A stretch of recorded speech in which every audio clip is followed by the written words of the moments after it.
Ultimately, it's swinging on Strictly, and there's no getting away from it. It's not PG behind the scenes. It's not PG. I just wouldn't. I think it's too tainted. I think it's 2 fingers up to the BBC from Gary, isn't it? I mean, I'd marry him. He's loaded. I wish I was a Nepo baby. I would love to be a Nepo baby. But why did she do it? I know. Like, what an idiot. I know.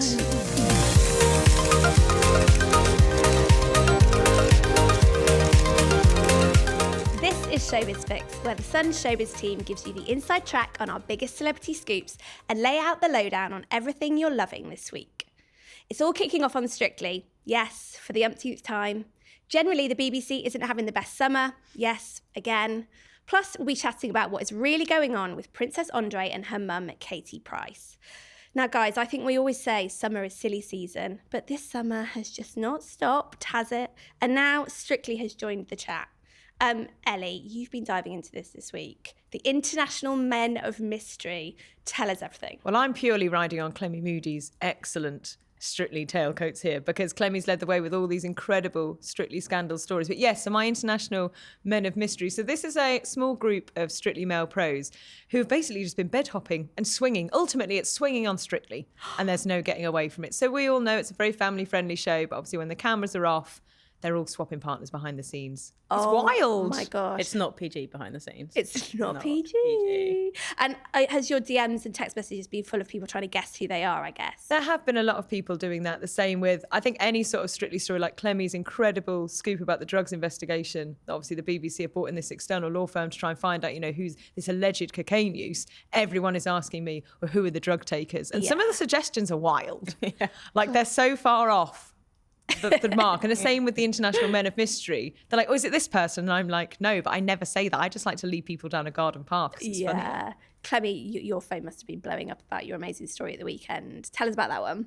Yes, so the weekend we wrote a story saying that the BBC had hired another law firm to investigate claims about drug taking on the show, which I think, if we're honest, we'd heard rumours for the last 10, 15 years. So we are perhaps as much to blame as anyone, because you're just like, well, that's what happens.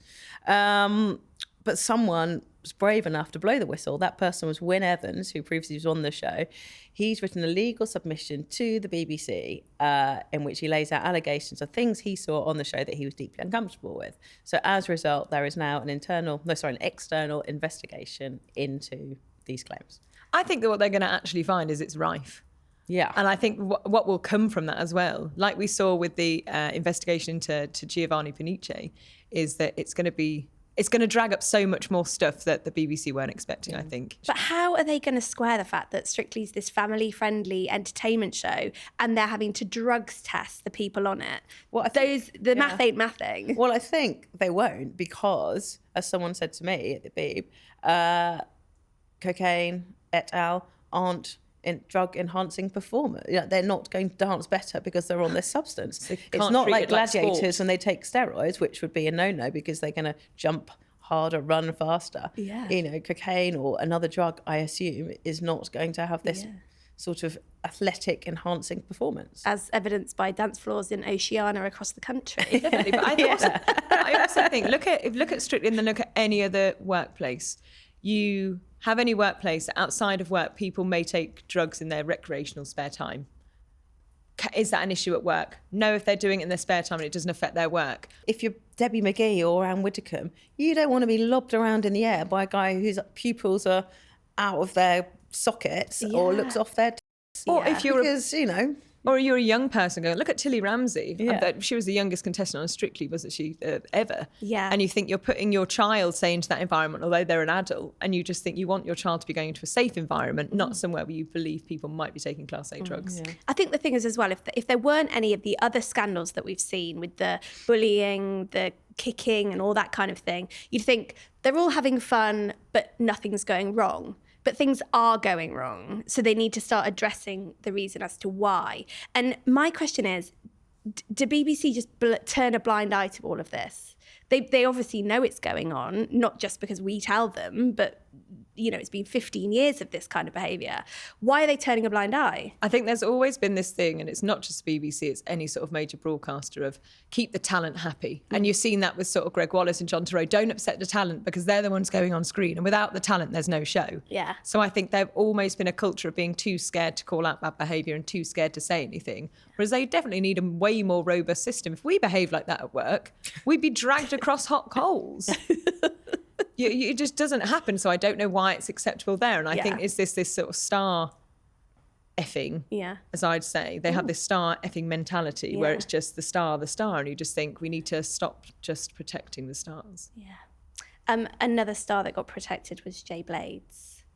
So Ellie's this week, great story. This Ellie, one leading the way. story. Where's this going to end up with Jay Blades?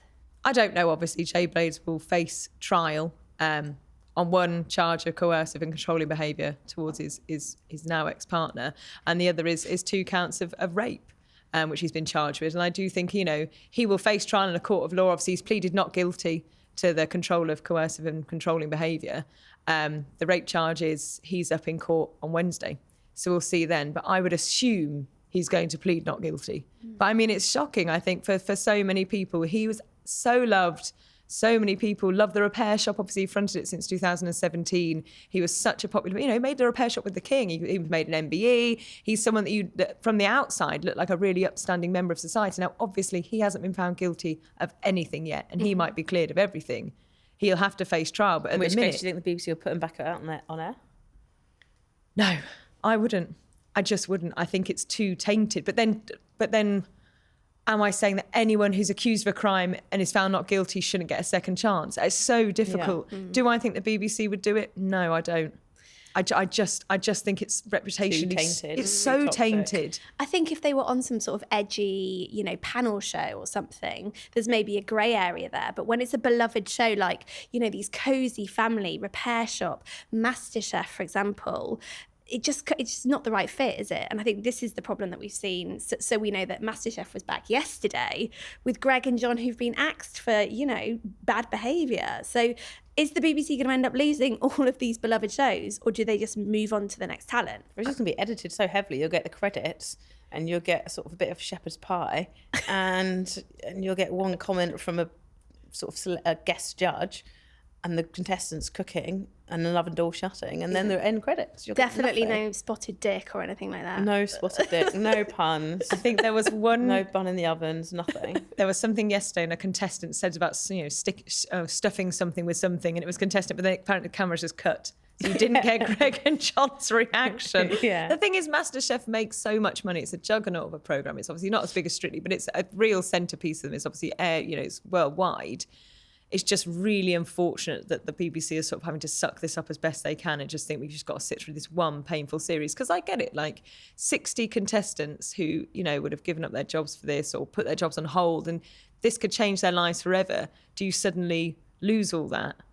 And you can't put them through it again because you might get a different winner. Yeah. Well, personally, I think the BBC did the right thing. You had to air it. 60 contestants, John and Greg, neither of them done anything illegal. There's no police investigation. These people, these 60 contestants, also all the people, the cast and crew that have earned money and want their show to go on air, they can make or break livelihoods from this. And as I say, I've done nothing illegal. It would have been such a shame. But also cooking in kitchens, a high octane environment. Yeah.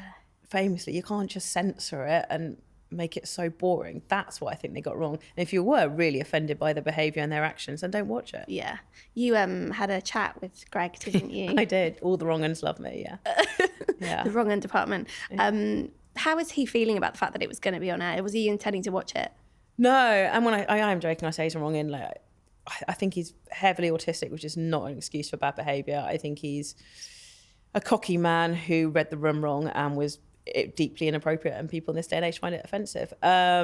He told me he was not going to be watching the show. He couldn't do it. It was too painful, too sort of triggering, and he wished them well. He said the show is lovely, that it would thrive without him and John at the helm, but he wasn't going to be a part of it. I bet he was on Twitter typing in his name and the word miss to try and get that sort of boost of they want me back. But he does have a lot of support. If you actually look at social media, there are more people cheering Greg Wallace and there are sort of detracting him. Obviously, there are a lot of people taking the mick out of him, naturally. Yeah. But I think, one glance of his Instagram And oh my God, his Instagram comments are amazing, by the way, if you go on. Because some people are giving it to him and he's just giving it right back. Yeah, Is he he? is. I think he doesn't give a toss anymore, does he? I think he's like in his going for it era. But it's as you said, he didn't do anything illegal. Obviously, what he did was deeply unwise and he made some really stupid comments. Yeah. I mean, personally, if a man came out with a sock on his willy and went, hooray, and it was someone I knew, I'd laugh. I would laugh.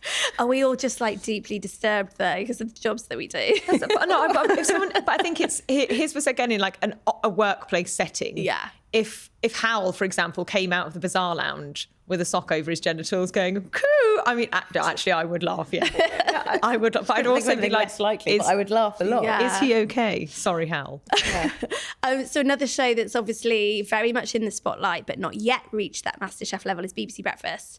We've done a lot on this, so we know that the editor Richard Frediani was investigated but is now back at work. And this week I reported that Naga Manchetti and also Charlie State now are both on review. So this is ahead of potentially an investigation into their behaviour. So do we think that Breakfast could be the next to unravel? I absolutely think so. I mean, you've led the way on this. Like, Flick, your reporting has been absolutely incredible. All the stuff you've broken on BBC Breakfast has been absolutely brilliant. But yeah, I just think that is a bomb waiting to go off. And if you've got two main presenters who are on it 3 days a week together, they're sort of figureheads of the show, if you like. They patently can't stand one another. Yeah. We can beat around the bush. Frediani clearly despises the pair as well. So you've got these three power like heads who don't like each other. You're going to create a toxic environment. Yeah. And I don't know where the show's going to go. Yeah. You know, I think if I was Naga, I'd get out of there and go and work for some nice woke organisation and have a nice life. And if I was Charlie, I'd go to, I don't know, Sky News. Yeah. But I think they've got such egos, haven't they? All of them. They'll have such large egos. You will have an ego if you're sitting on that sofa every day. And I think their egos probably won't let them because they'll think, well, why should I leave? The classic ego of a television presenter. Yeah. Yeah, but they sit on this red sofa and everyone thinks it looks so genteel and lovely and fun and fluffy. And they, have guests on that are talking about their books and their new programme. their sweet little goats that have got 3 legs but can sing Nessun Dorma and all these lovely little stories. And actually behind the scenes, soon as they say cut, they're off. Yeah. Did you see my story that I did yesterday? Oh my God, it's incredible. Who hasn't? I've had so many texts flick about this story. So this is another BBC ticking time bomb situation where it's the first woman to be involved in the wrongdoing roll call. And what did this unnamed woman do, Flick? She showed someone a male member in a state of undress on her phone. Dick pic. Yeah, dick pic. Just say it as it is. So yeah, this woman backstage with the junior female member of staff sort of said, "Oh, do you like dick pics?" And the girl said, "What? Sorry?" And then And did she complain? The person that received the message. Yeah. So basically, the girl was horrified by the whole thing because I mean, I don't know how you'd feel if suddenly someone was brandishing a massive. Again, I would laugh, Piece of but I'm meat a in your geriatric face. millennial and I have a very different. But that's the thing, I think you need to... context. If I had a dick pic and I was going to show someone, I probably wouldn't pick someone I thought might find it offensive, like a young woman. Yeah. I'd probably show someone, a man, Yeah. or just someone my age who has the same sense of humour. I think this person is clearly a bit of a prat. Yeah. I mean, the thing is as well, let's not forget that I obviously can't reveal too much about this woman, although I have shared that she is in the BBC top 50 paid. And is she the first woman that's been embroiled in this ongoing scandal? Yeah. Wow. She will be. So she's obviously, to be paid so highly, she's, let's say, a fairly senior figure at the BBC, as all these people in the top 50 are. And so highly inappropriate to even be talking about that kind of thing at work, right? Like you wouldn't see our senior editors talking about that kind of thing, would you? No, you wouldn't. And they absolutely wouldn't turn around and show you a picture of a penis on their phone. No. It's because why did she do it? I know. Like, what an idiot. I know. So we'll see. But someone who's escaped all of this They don't work for the BBC. is Gary Lineker. They don't work for the BBC. Yeah. So he obviously left under a bit of a cloud, but you had some great news from him this week. Yes, Gary Lineker is the former Fox in the Box, is now back on the box on Saturday night prime time. So obviously Match of the Day, 25 years he hosted. He was on Saturday night, BBC One. And 3 months after leaving, as you say, under a slight cloud, he's been poached by rival broadcaster ITV to host their new format, a show called The Box, which is based on a Norwegian show, which has done massive numbers for them. 1 in 5 people in Norway, where it started, have watched it. Wow. So, they're really excited to sign him, and it's a new sort of career bit change for him, really. It's such a mic drop, isn't it? Like, see ya. But it'll be nice to see him having fun, because he is a great broadcaster. Yeah. He has got great sense of humour. Obviously, you know him well, and you obviously get on, and he is a really funny man. So to actually see him out of the Match of the Day studio, you know, doing something fun like that, I think it could be really good. I think it's 2 fingers up to the BBC from Gary, isn't it? You know, I understand he's being paid well per episode, from what I know. You know, he's not going to be doing too badly out of this deal. And for me, like, this leads to the question, will he now, as part of the ITV family, will he now host ITV's coverage of the World Cup next year and go head-to-head with his former stablemates at the BBC? I mean, obviously, at the moment, it's a no, but who knows what's going to happen over next year. It would be such a coup. Yeah. Because I'd watch Gary I'd watch Gary. Because the lineup has gone a bit wokey-cokey. And the BBC still don't know what they're doing for their World Cup coverage, because obviously they've got that bizarre job share. Yeah. Which doesn't really work, because someone has to be the lead anchor. So I feel like imagine there's your Gary, he's your lead anchor at ITV, and then you've got the BBC. He poaches Micah Richards or one of the other goal hanger people. It'd be amazing. Yeah. I mean, Gary doesn't really need the money. Obviously, he makes so much through his podcast and all of the other amazing projects that he does. But he has 4 thirsty sons, so he's got to This is true. But I agree. I think it's just like a finger up, isn't it, to the BBC? And I love it, because he's just going to go and do something completely different, have some fun. What a lovely little job, go off to. So I understand that The Box is filmed sort of in a foreign, exotic place. Yeah, I think it sounds a little bit like cross between I'm a Celeb and SAS, with a bit of sort of challenges thrown in, like a fiction factor or something. Yeah.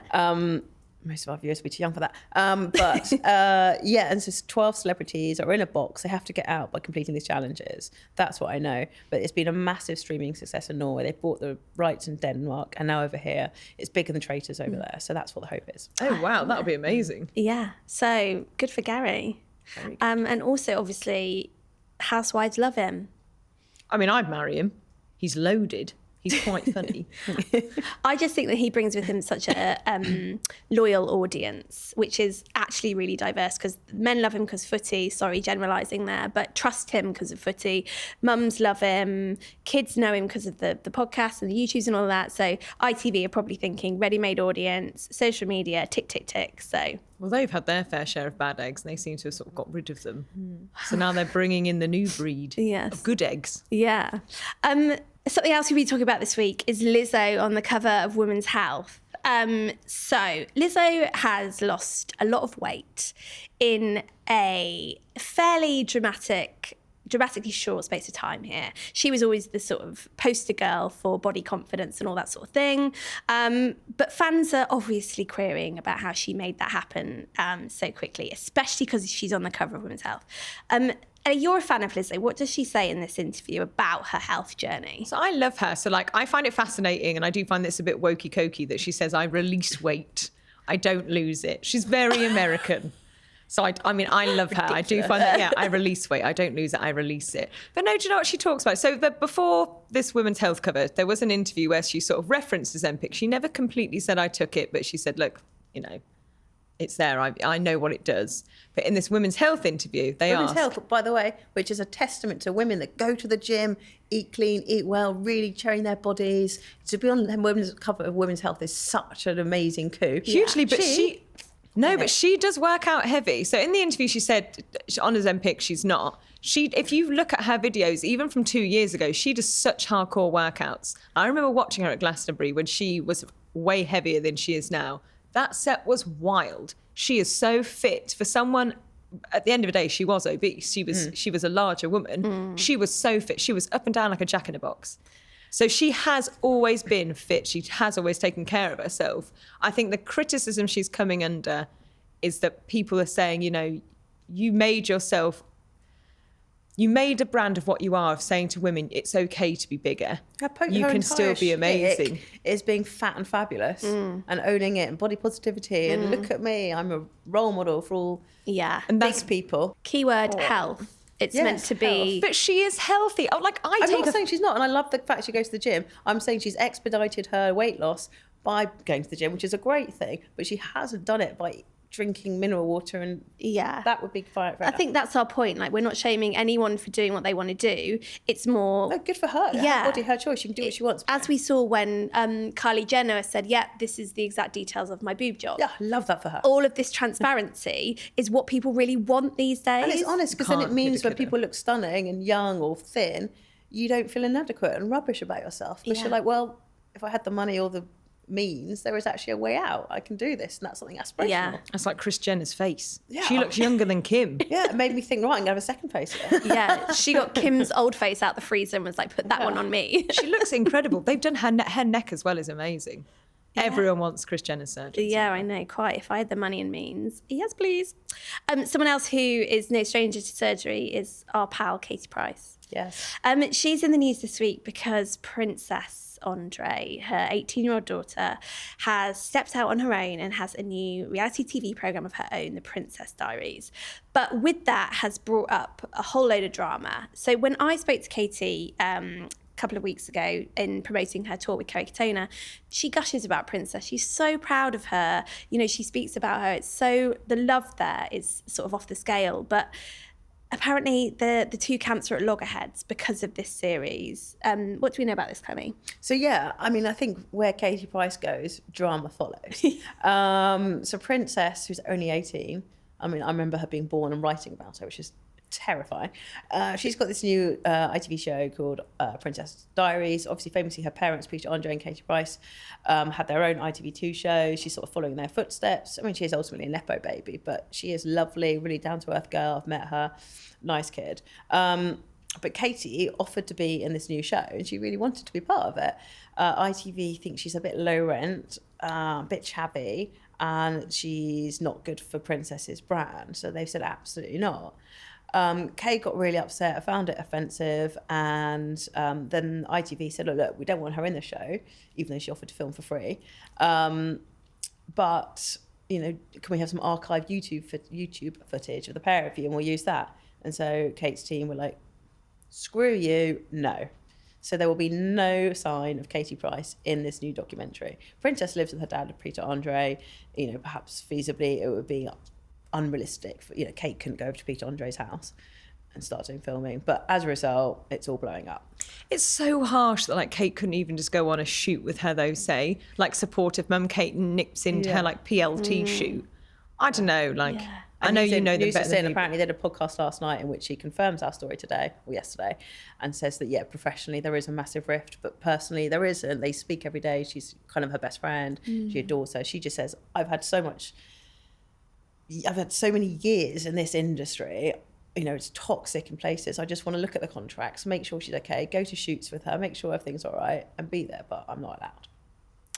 That must be so alienating for her as a mum. Yeah, because she said to me one of her favourite things now is going to events with Princess, almost to watch Princess, sort of, you know, following in her footsteps and that kind of thing. And Katie's the first to admit that she's made mistakes in her life and, you know, things haven't necessarily gone how she wanted to, but the love she has for those kids is, you know, so I guess if you're ITV or you know, Princess's management team, perhaps you don't want to be associated with the downtimes and you want to market her as this safe, middle-class, pretty young girl. And, you know, I guess from a marketing PR perspective, it makes sense. But knowing Katie as we do, I feel sad for her. You know, Pete's not getting involved. I adore Pete. He's the nicest man.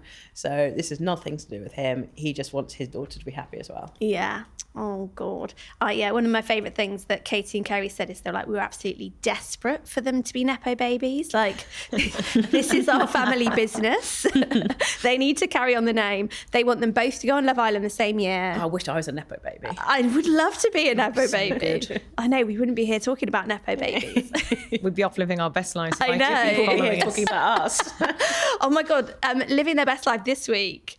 I am obsessed with this lad. Have you seen the Ibiza final boss? Yes. It's so good. His hair is awful. So he's the helmet head, Lego it was head. a hat. I thought it was like one of those Kangol hats on backwards. Oh yeah. It's incredible. And he's gone to O Beach in Ibiza. With Uncle Wayne. With Uncle Wayne. He's got his little outfit ready. He's tried it on. He's been on Shein or, Temu. Boohoo He's man. flammable. Typed in Ibiza outfit.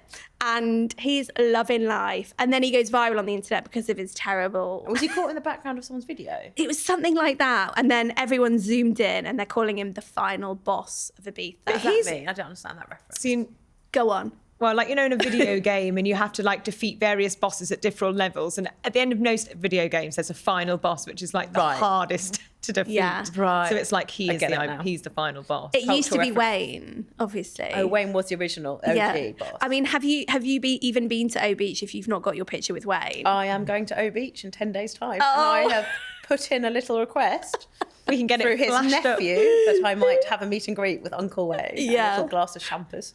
I've got a picture with Wayne and it definitely looks like he's cozying up to me. My husband wasn't happy, but when in O Beach. I chose not to get a picture with him because I thought it was creepy. I thought, Sorry, I don't think he's creepy. I just thought it was creepy. I was just like, no, you're all right. maybe I'll get my picture with me and Wayne up on one of these frames. Do it. We can flash yours up in the fix week, Clemmie and Ibiza. Do you know what I love though about this guy, Jack K, to give him his real name? He is like, I'm leaning into this. He's going on a tour of nightclubs. He's got himself an agent and he is now like, I'm leaning into this. You all thought you'd embarrass me. That's Watch. the way to Hold my style it beer. out. Yeah. Good for him as well. Like, you have your 5 minutes of fame, you enjoy them, make some money, Yeah. it'll pay for next year's Ibiza trip. Yeah, because we know those Ibiza trips are spenny. Oh, definitely. Unless you're pals with Wayne. But people like him are the reason I wear sunglasses on holiday. It's just so I can secretly sit and laugh at people without them knowing I'm looking at them, because you can be looking in that direction, but actually your eyes are right over there.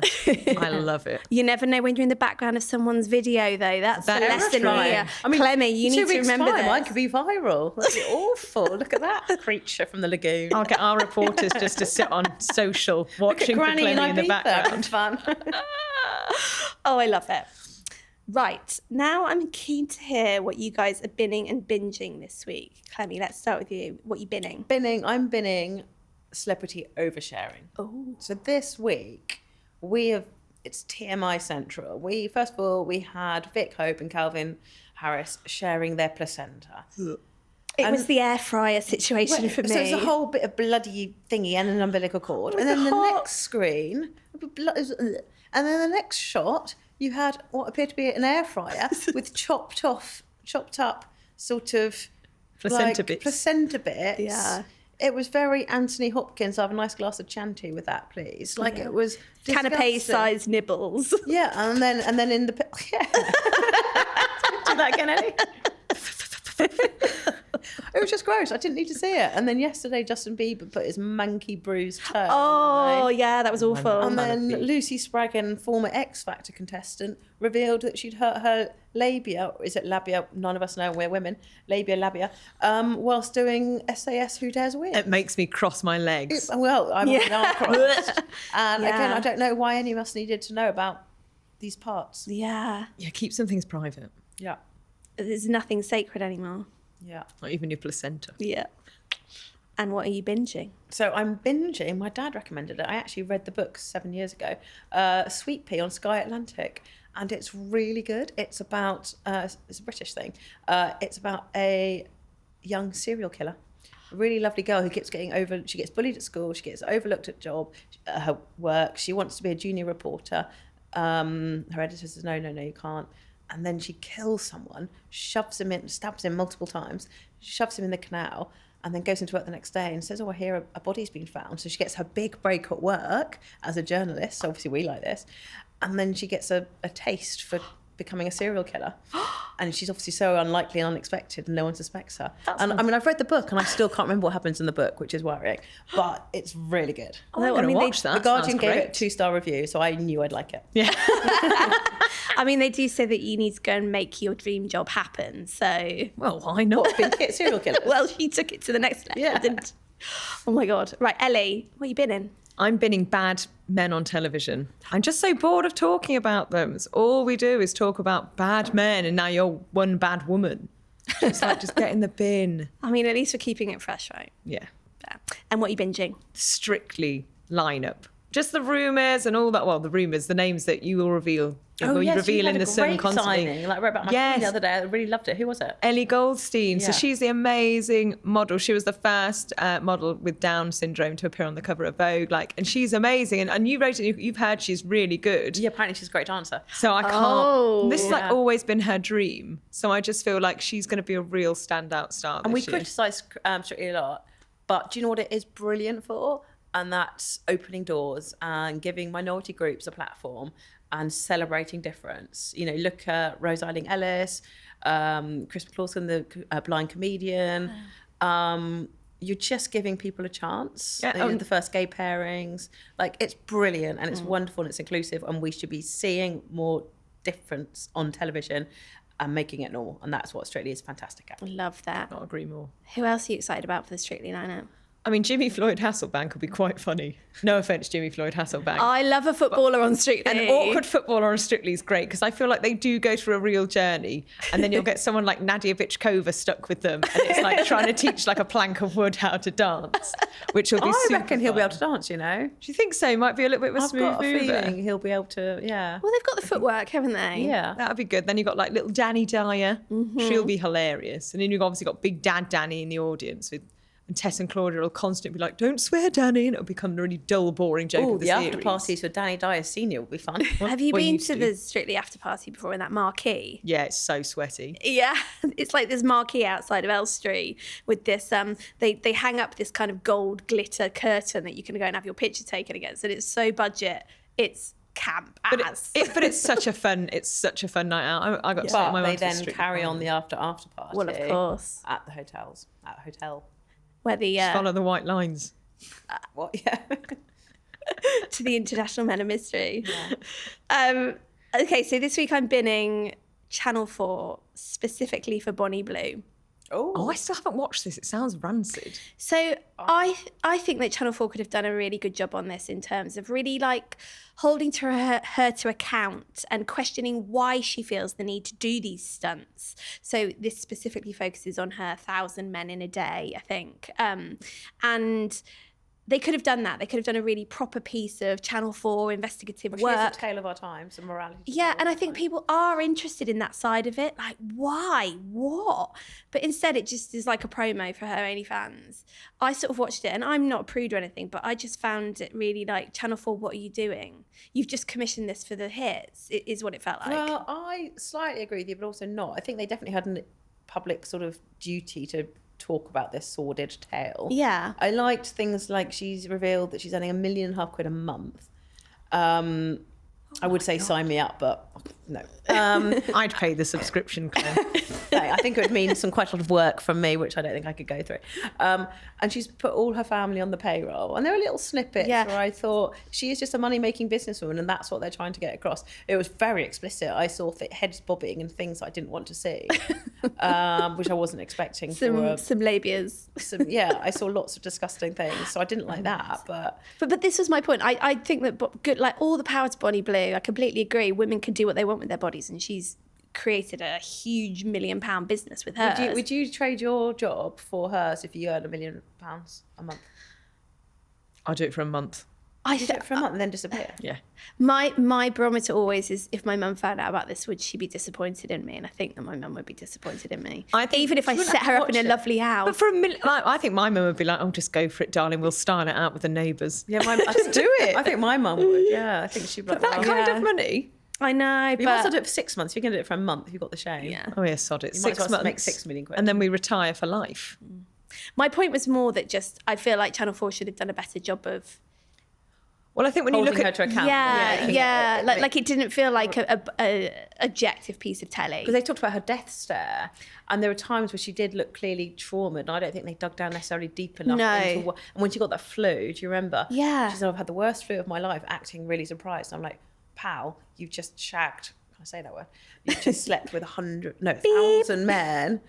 And they weren't STD tested. You're riddled with. This is my point. Riddled with disgusting things. If you want to hear all about her exploits, go follow her Instagram. This should have been a bit more of a hard-hitting piece of TV, I think. So binning Channel 4 in this respect, not necessarily Bonnie, because gal's making a living, isn't she? However, I'm binging celebrity hard launches. Oh, nice. Did you see Louis and Zara this week? Oh, no, it was very so sweet. It's been we knew about it because of the fab story that you did, Ellie, with the pictures of them on that secret date. And they've been on holiday. We've had snatched moments. In Glasgow, they were in that group picture. Finally, they're kissing on the internet in a posed selfie. The reason why I'm binging celebrity hard launches is because it's so nice for our stories to be confirmed when they've been denied. Especially when the Larry Stylinsons come for you and they're like, he's in love with Harry. And I'm like, shut up, you strange 35-year-old woman. Like, these people are bizarre. But no, it does give you a sense of, yeah, we told you this and it wasn't a lie.